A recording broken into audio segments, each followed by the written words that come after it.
Good afternoon, good evening, and good morning, everyone. Depends on where you're joining from for this webinar. Welcome to today's webinar entitled China's Education Sector Today, International Education, Market Updates, Trends and Developments. My name is Tom Wang. I'm the Manager of Country Strategies and Programs at the BC Council for International Education. I will be today's moderator. BCCIE is a provincial agency under the BC Ministry of Advanced Education, Skills and Training, advancing the international education interest throughout the entire sector, including K-12, higher education, and the language. Thank you very much for joining us today on what promises to be an important presentation on one of BC's largest sources of international students and partnership, China. Today's webinar is co-hosted by BCCIE and Trade Commissioner Service, Global Affairs Canada.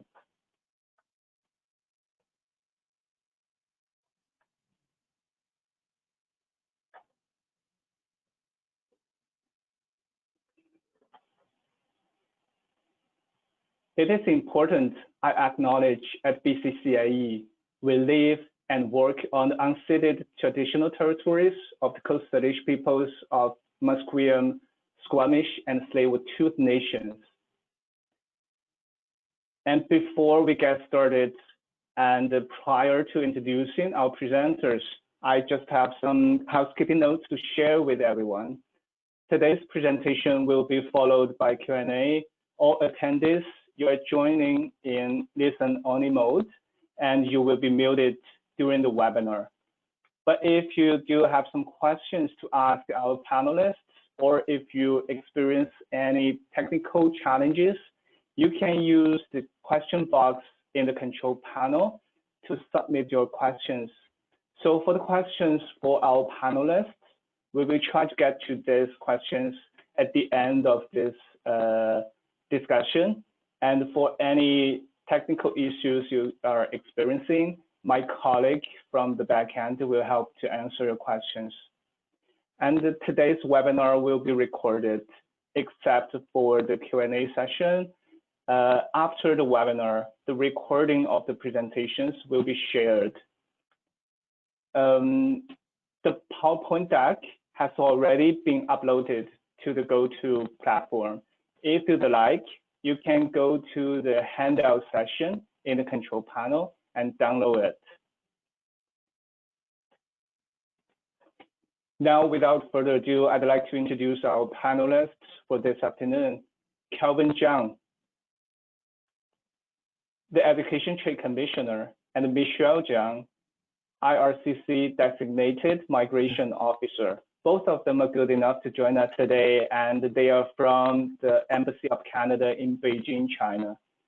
Please allow me now to turn over the floor to Kelvin, and he will be our first presenter.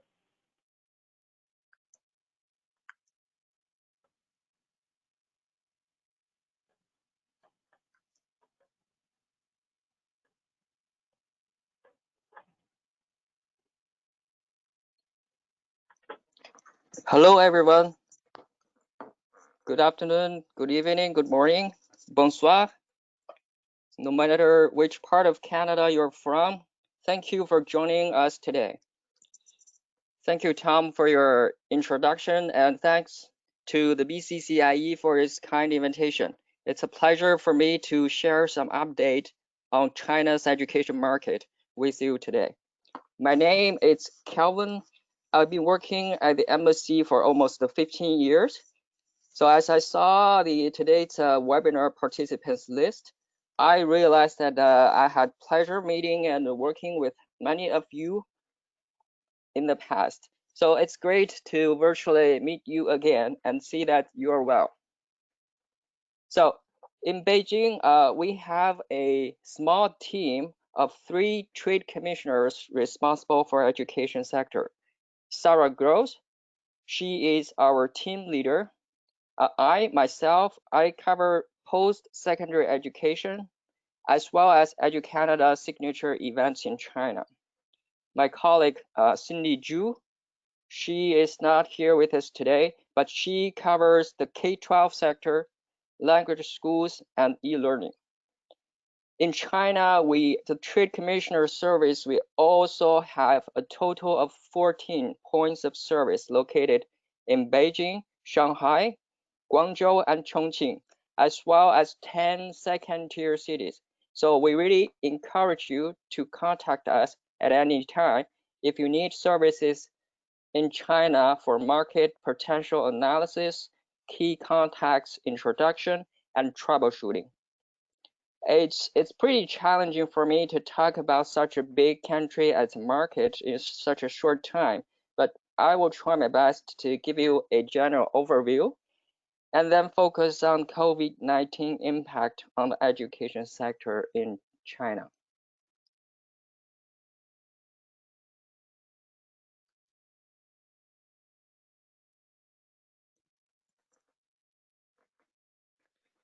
So a bit of the China overview. As you know, in 2019 there were more than 640,000 international students were studying in Canada. So Canada has moved into the third place globally for foreign student attraction. By the end of last year, there were more than 140,000 Chinese students with valid study permits in Canada. That accounted for 22% of Canada's international students. The growth in the number of the Chinese students in Canada actually has slowed down a little bit over the past 3 years.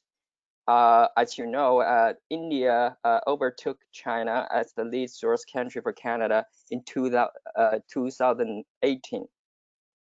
There were many potential reasons for the slowing growth, and it's quite complicated. I just want to mention, I have a few explanations to that, and just according to our understanding that what we want to share with you. So the first potential explanation is that the quality of the domestic universities has improved very quickly here in China.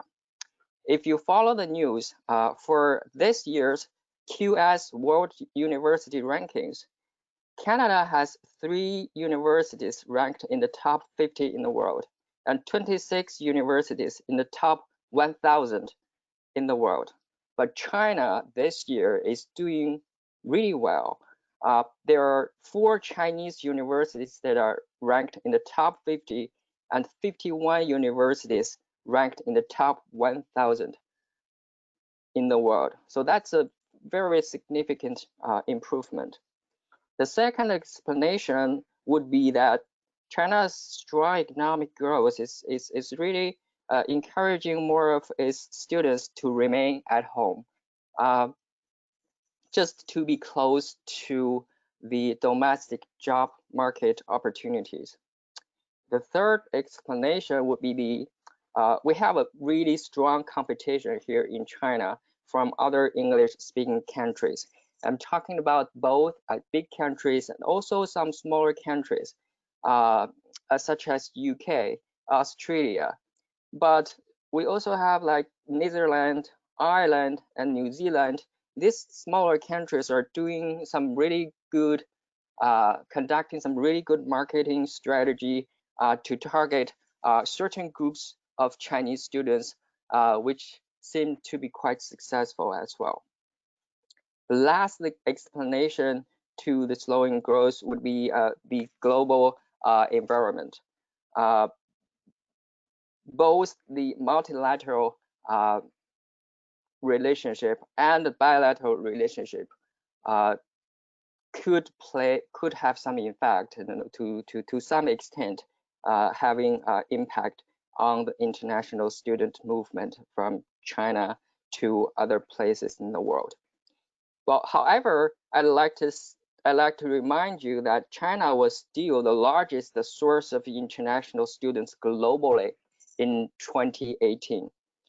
the Ministry of Education stated they were 1.5 million Chinese students were studying overseas in 2018. In that single year, 660 Chinese students went abroad. So that was 8.8% increase compared with 2017, the previous year. But in that year, the Chinese students in Canada, the number increased only by 2%. So this suggests that there is still potential for Canada to attract some more Chinese students and increase its market share in China. As we know that the economy, the Chinese economy, is not growing as fast as before, but it still remains at very significant growth compared to many other countries. And the growth of middle-class families in China is outperforming other countries in the world. So this is an opportunity not only for education service providers, but also for many consumer-driven product and services providers in Canada, such as agriculture and agri-food. We're actively promoting Canada as a great destination for healthy living style and healthy agri-food producers.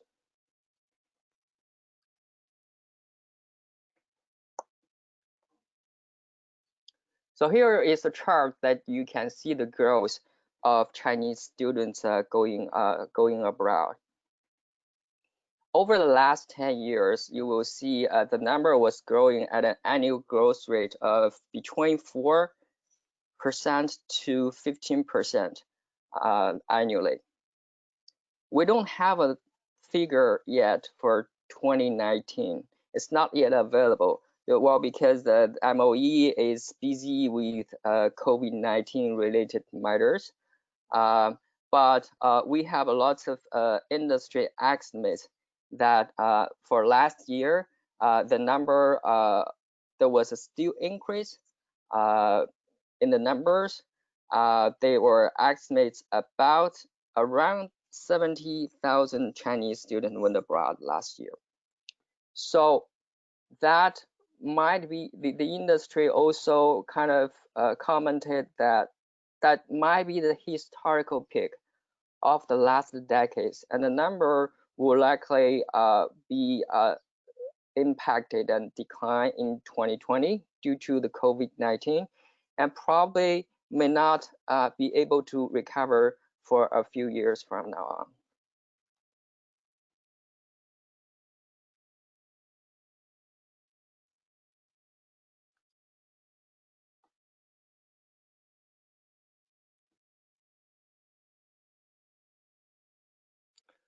Here's a graph about the number of Chinese study permit holders in Canada.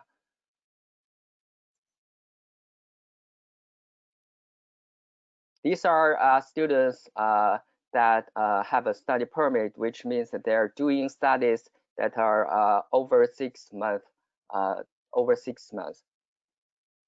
So now I'd like to talk about some trends and opportunities in this market, and also what are the potential threats.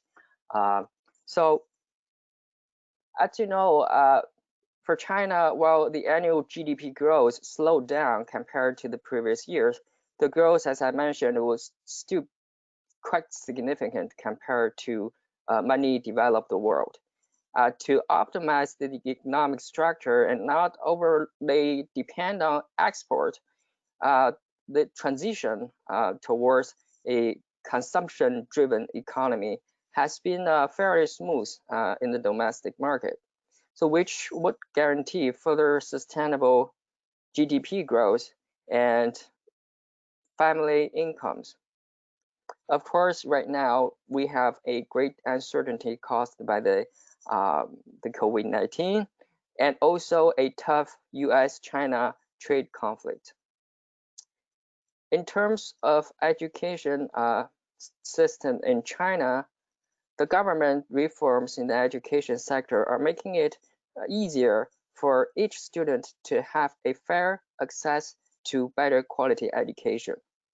This is important because lots of Chinese students, for example, the K-12 students going abroad, are because of the Chinese household registration limit, they are not entitled to go to good schools in their neighborhood where they live because they were not born in that places. But right now we're making some policy more reasonable so that students will have a fair access to better quality education. And also access to post-secondary education is getting easier. And thanks to the expansion of the number of universities and colleges in China. But it is still very, very competitive to get into top tier universities in China. We are talking about 1% of enrollment rate for the really top Chinese universities. Now, for Canada, our reputation it's actually quite well known by Chinese people because of the wide application of social media here in China, and we're well known for the quality of education, for social stability, clean environment, and welcoming society. And of course, people understand there's immigration opportunities for international students, but it is attractive to Chinese students, but I would say it's not as attractive to Chinese students as it is to other students, such as Indian students. And due to the COVID-19 and Chinese public perception towards studying abroad and the studying destinations are changing quite significantly. And I will discuss that a little bit later. So the potential threats on this market is, again, strong competition from other countries. And for example, last year, the Chinese students going to the US slowed down because of the difficult relation. And UK really picked up some market share last year. New Zealand, as I mentioned, Ireland, and Netherlands, they were also promoting actively in China to target groups of students.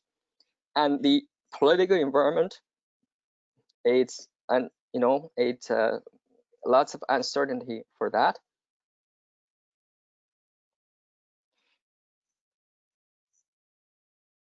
And also establishing a presence, a physical presence in China costs more and more.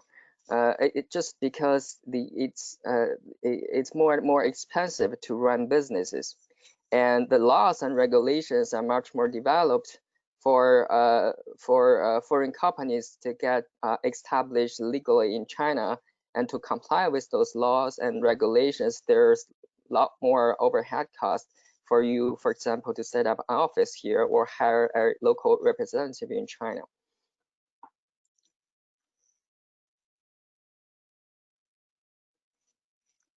There is a huge impact on the private sector companies because of the QE. What happens as the pandemic? There are a significant portion of the medium-sized companies and agents that will struggle to remain in business.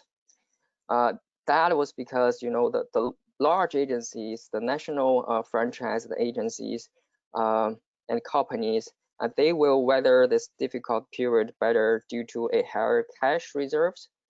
The small freelance agents, they don't have a lot of overhead cost, so it's relatively easier for them to manage the risks.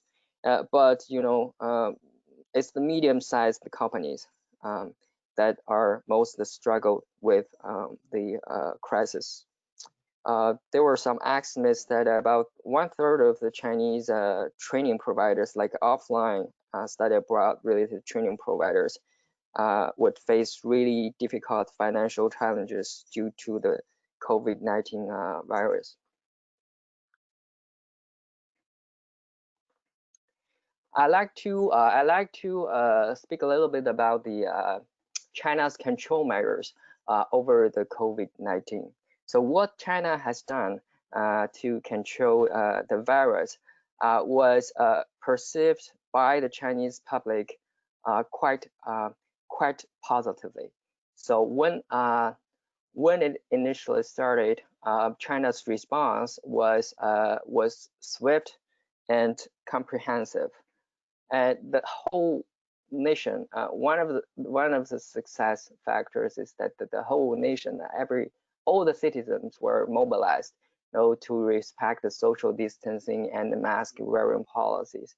And because of the one-party system in China, they were able to assemble 43,000 medical workers from all over the world, from all over China, to support Hubei province during the lockdown in Wuhan.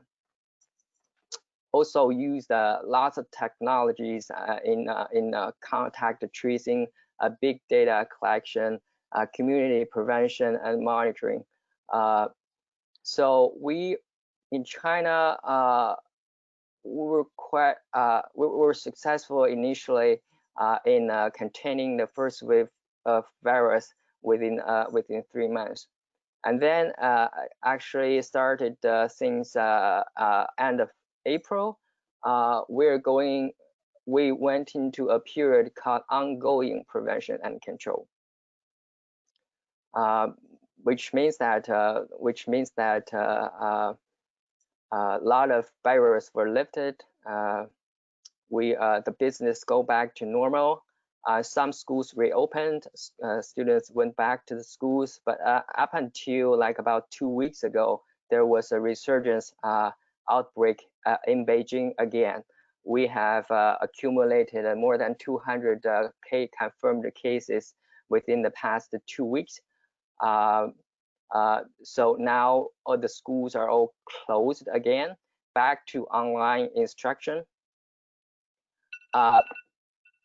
The local Ministry of Education also give students and parents a notice that we should be prepared to continue using online instruction for the fall semester.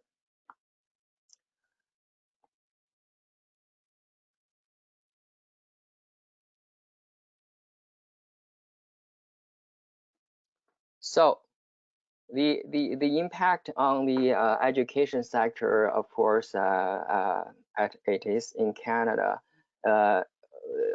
is quite significant.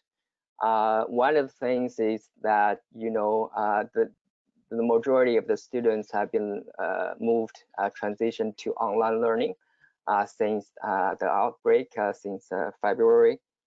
And what the Chinese government has done, because the public education institutions did not have enough online infrastructure and online resources to move to complete online teaching completely in such a short time. So what the Ministry of Education did is they commissioned 37 online education platforms from the private sector, and they offered online resources to Chinese students free of charge.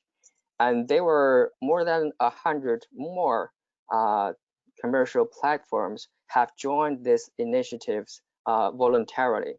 So that made the transition to online learning in China was quite smooth, because the infrastructure here are pretty good. A good internet connection, high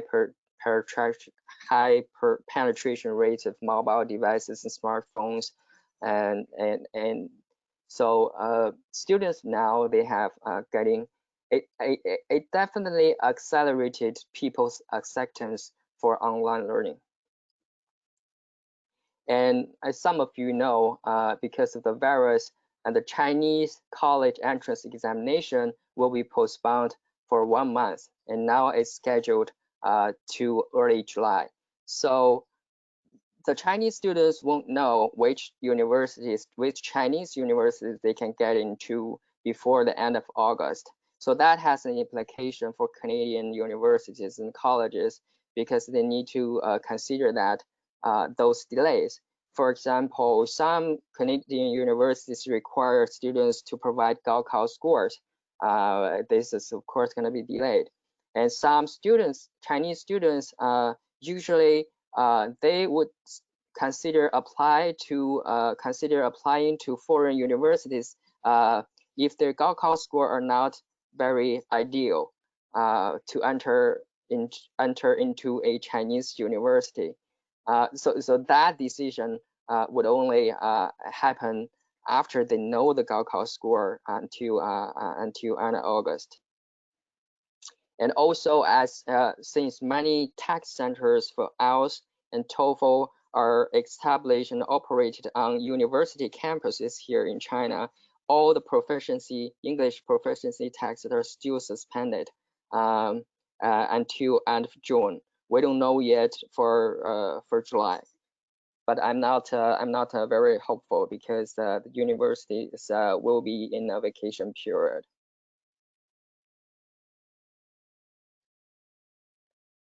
The international flights are also reduced greatly, almost reduced by 95%.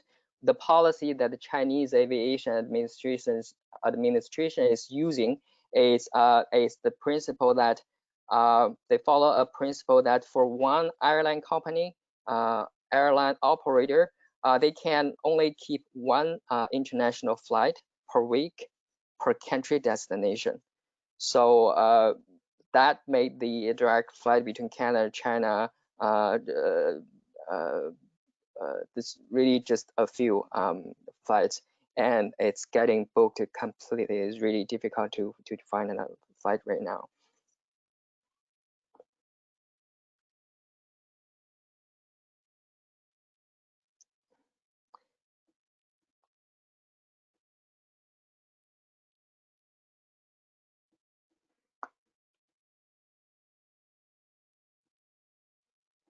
All right, so this is I want to share some of the what's happening here in China.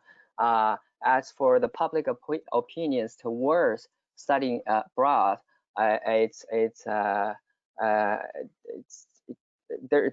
has been some big debate on the internet about the values of studying abroad at this time of the year. The agents, the education agents, they are influencing the Chinese students to consider, keep their studying abroad plan, but maybe defer according to the conditions, but don't cancel their study plan. So it means it's a still valuable experience in studying abroad, but there's some families that start to wonder the return on investment for sending their kids to study abroad.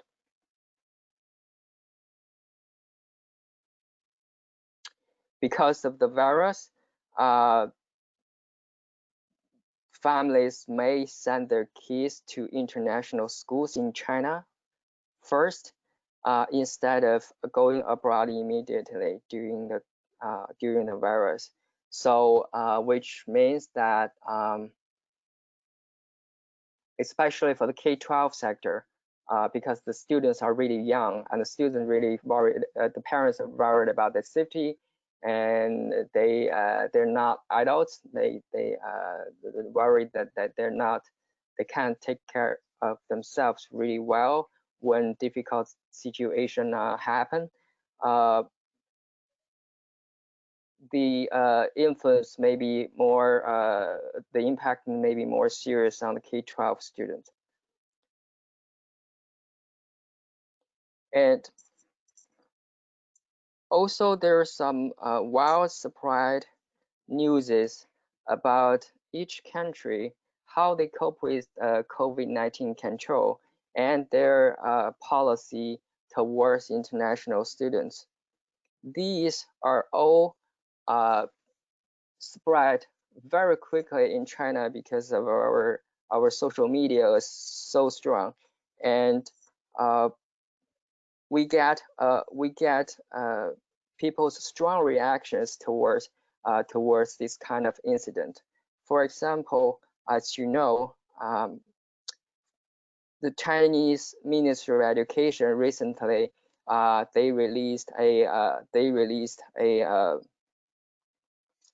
they made an announcement, and they said that during the coronavirus pandemic, there has been a number of discriminatory incidents against Asians in Australia, and the Chinese citizens should carefully assess the risk in deciding whether to study in Australia or return to Australia. So this is the first warning issued this year against any country by the Ministry of Education. And that came days after the Chinese tourism ministry.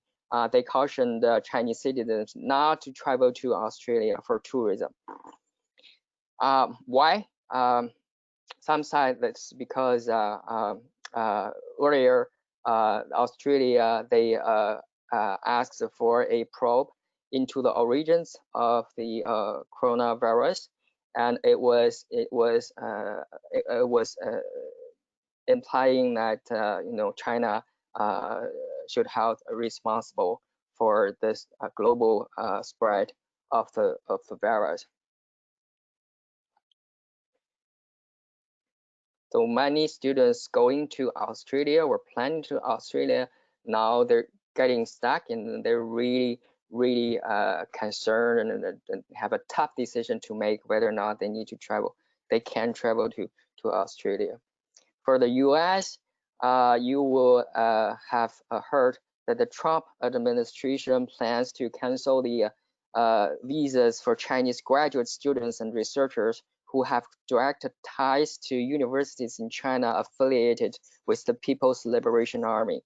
So that decision alone would affect the Chinese 3,000 Chinese students in the United States, but this message was widely spread on the Chinese social media, and it was deemed quite unfriendly to Chinese students. For Canada, the Canadian government reactions on the prevention and control of the COVID-19, as well as the serious policies developed concerning international students, are generally considered positive compared to its peers.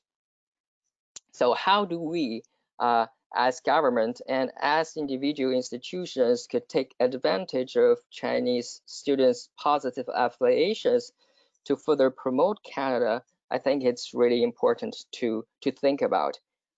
Recently, we worked with Universities Canada and have a social media campaign on Embassy's Weibo account, Embassy's official Chinese microblog account, and we included the president, a greeting message, a short video by the president of Universities Canada, and also about around 10 presidents from around 10 Canadian major universities. We had 78,000 views on the one single message. It was a pretty successful campaign, and Paul Davidson, the president of the Universities Canada, they mentioned in the little video, says COVID-19 has not changed Canadian universities' commitment to providing a world-class education, and our professors and researchers are working tirelessly to put into measures for international students to succeed.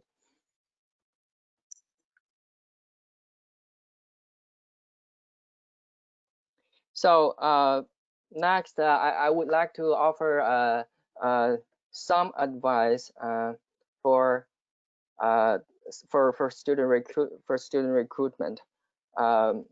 As you know, in China, the education agents are still dominating the market. At least more than 50% of the Chinese students going abroad, they use agents' help. So without ability to physically travel to China, you should keep a regular contact with your representatives in China, provide timely updates, and support their promotion initiatives, including online promotion initiatives. And of course, you can also engage with us, the Trade Commissioner Services, if you want us to help you to evaluate the potential of your programs in, let's say, Chinese second-tier cities or even third-tier cities. Again, we have 10 regional trade offices all over China, and they'd be happy to help you with that. The virtual fairs right now remains probably the only option for promotion given the circumstances. We recently have early June an Edu Canada virtual fair that covered China market. And the interest from Canadian institutions were really high. I think there were over 90 Canadian institutions joined the fair, and we have 50,000 visitors from the East Asia region. But it was the first time, and really there's a lot of lessons to be learned for future practices. For both, for all of us, for us, I believe for the institutions and also for the Chinese students, and it's the first kind of experience, and they have to get used to it.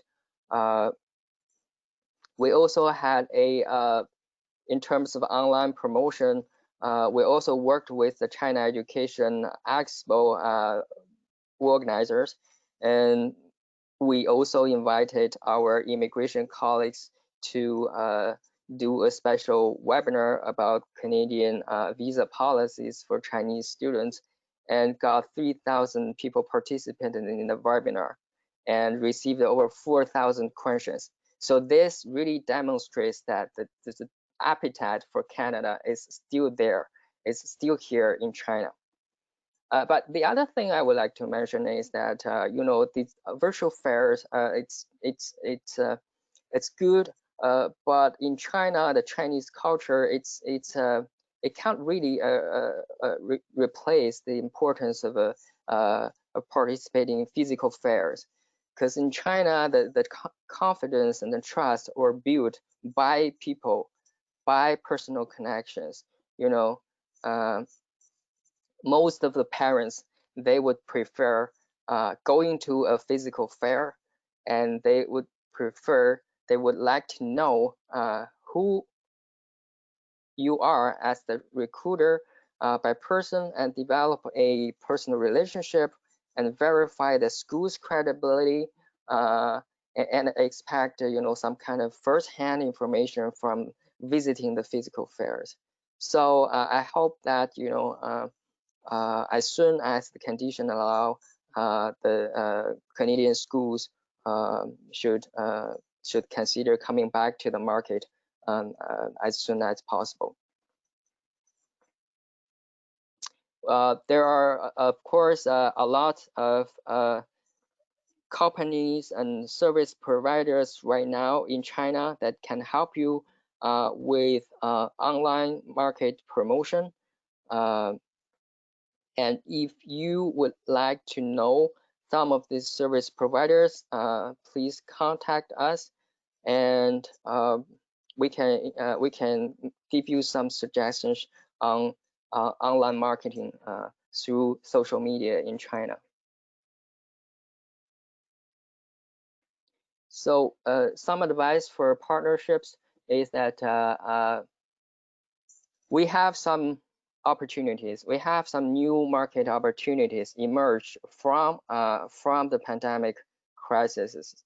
For example, establishing pathway programs with Chinese institutions. Our context here is that, because of the changing environment, we have students in pathway programs and X+Y articulation programs that between Chinese institutions and US and Australia partners. But right now they're kind of stuck because they're not encouraged to go to US and Australia. And these Chinese hosting institutions are looking for alternatives, looking for diversification in their partners. And Canada is seen as one of their partner on their radar screen.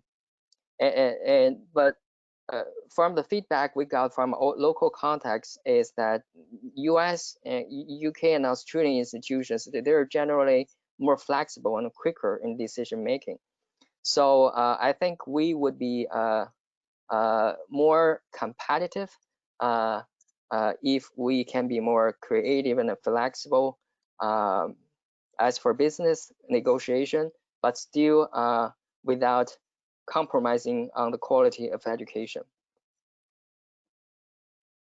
Of course, they are when you're negotiating new partnerships, we always advise you to conduct a due diligence to verify the potential partner's background, especially those institutions or companies in China from the private sector. And if you're signing a new agreement or renewing existing agreement, please consider clauses such as IP protections, your trademark, your know-how, and also clauses such as concerning force majeure, because pandemic in the Chinese legal system, it's considered a force would be subject to force majeure clauses.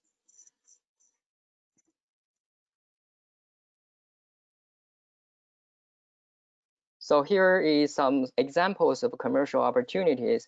As you know that e-learning it's being talked a lot around the world right now, but in the Chinese market for e-learning, it's a red ocean now. It's no longer a blue ocean. It's overly invested market. And of course, the virus accelerated people's acceptance to online learning and encouraged relevant technology applications, 5G, AI, big data, live streaming. But the market is dominated by domestic companies and highly fragmented. So, we're still examining like if there's possible demand for foreign institutions and companies to provide like online learning content, for example, language education or online summer courses, for example. But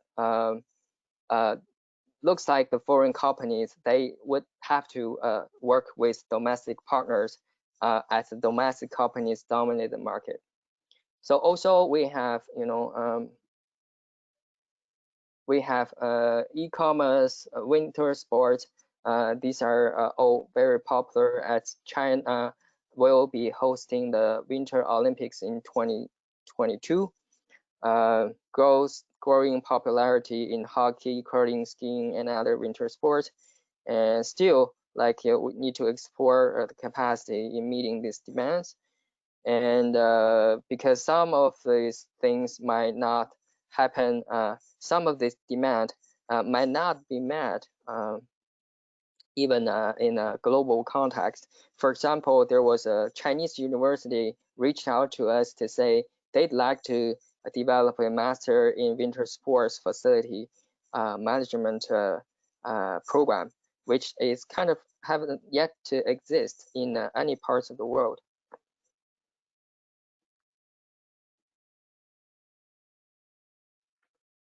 So we're just 1 minute about the online delivery of education.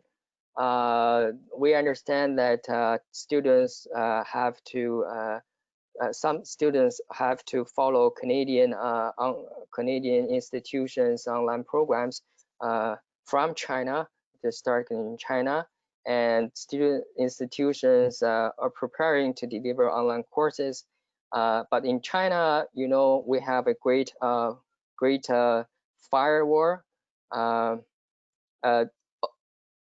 Usually the connection to foreign websites are slow and unsteady. They are technical solution providers in China that can help with improving that connectivity. And some Canadian universities are engaging with Chinese service providers to do that. But if you're interested, please contact us and we can give you some suggestion on that. And if you're doing online delivery to students in China, you also need to consider like legal aspects of, you know, whether the content, you know, would be subject to China's laws and regulations, such as China's cybersecurity law and cross-border data control.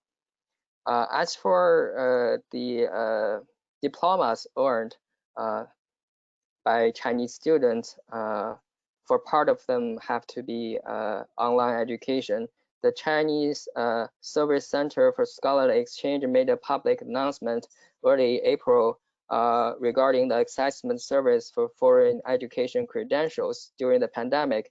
And they're aware of the Chinese students have to pursue, in order to graduate, they had to complete by online learning. So they would take that into consideration, and there should be problems for them to get their diplomas recognized when they come back to China.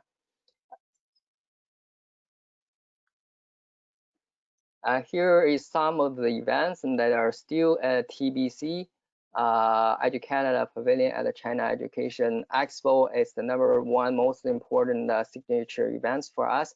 We'll have to give you more updates on that. They will confirm whether it will go ahead by early July. These are some useful resources for you if you want to find more information about China market. Right now, because of the time, I will stop here and invite my colleague Michelle from the immigration section to give you a update on the study permit. Thanks, Kelvin. Hello, everyone. My name is Michelle from IRCC and the Embassy of Canada in China. Today, my presentation will provide you information on travel restrictions, study permit processing, and program updates affecting international students.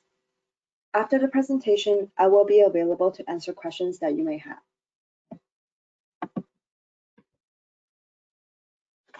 First of all, travel restrictions.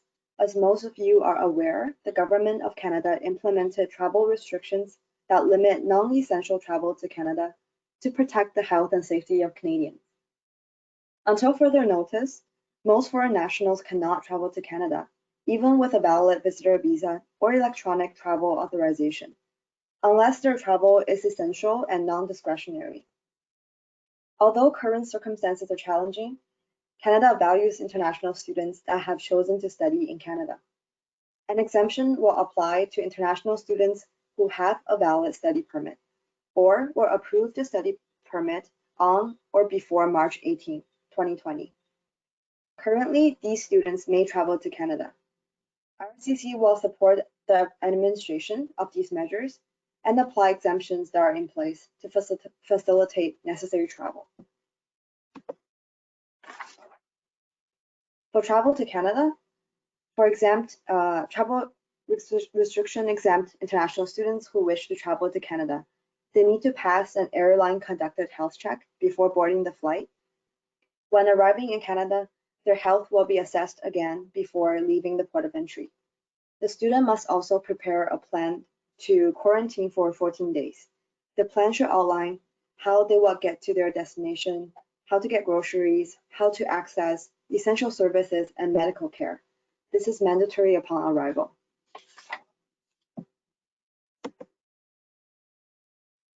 Following COVID-19 program delivery instructions, IRCC is temporarily suspending processing of non-essential visitor visa applications.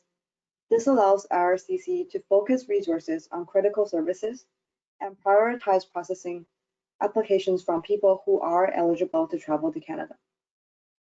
During the suspension, it is still possible for students to submit applications.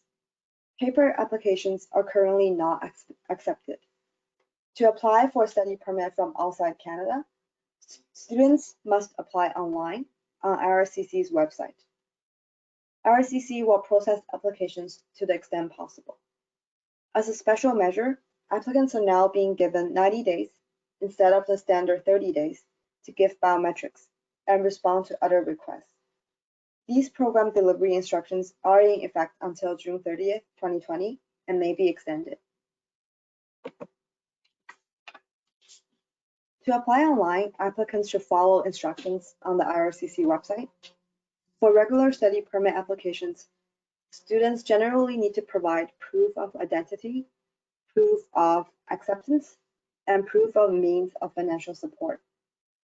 Applicants should use the online application wizard to answer questions and find out which forms and documents are required for their application.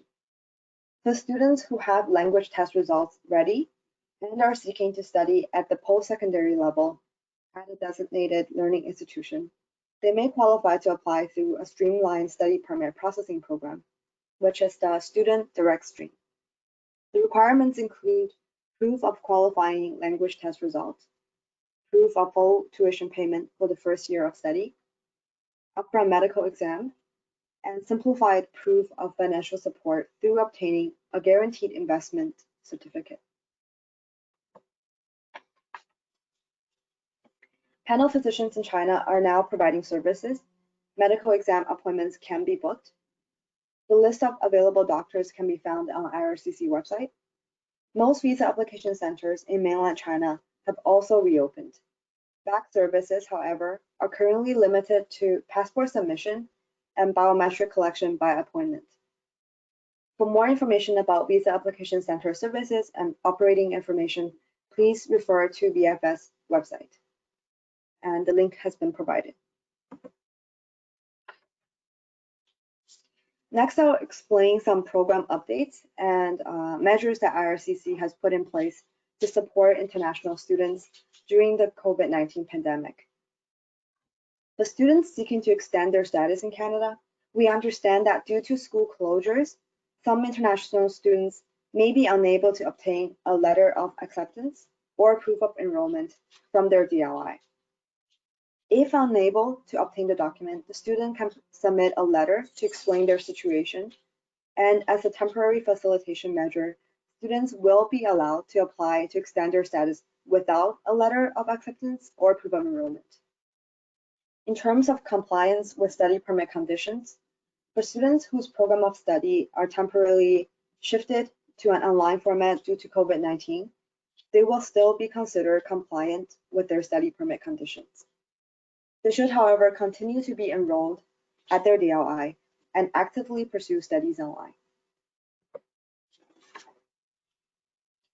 For students with authorization to work, but are forced to become part-time students or take a break in their studies due to COVID-19, they may continue to work up to 20 hours per week during an academic session and work full-time during scheduled breaks in the academic year. Students who are eligible to work and are providing essential services, they are temporarily allowed to work more than 20 hours per week, in effect until August 31st, 2020. For guidance on essential services and functions, please visit the link provided. We also want to reassure students that if their in-class courses are being moved to an online-only format due to COVID-19, they're still eligible for the post-graduation work permit program. For students who cannot travel to Canada due to travel restrictions and have been approved for a study permit for programs starting in the spring, summer, or fall, they may begin their classes while outside of Canada and complete up to 50% of their program while outside of Canada. The post-graduation work permit eligibility for these students will not be affected. The length of the post-graduation work permit generally depends on the length of studies in Canada, up to a maximum of 3 years. Under normal circumstances, all distance learning courses completed outside of Canada are excluded from the time towards the length of the post-graduation work permit. However, students will not have time deducted from the length of their work permit for studies completed while outside of Canada between fall 2020 and December 31st, 2020. For designated learning institutions, it's important to note that an officer may request for more information about a student's time spent studying in Canada on a future application. Schools in Canada can provide students with a letter of support to explain how their studies were affected by COVID-19 pandemic.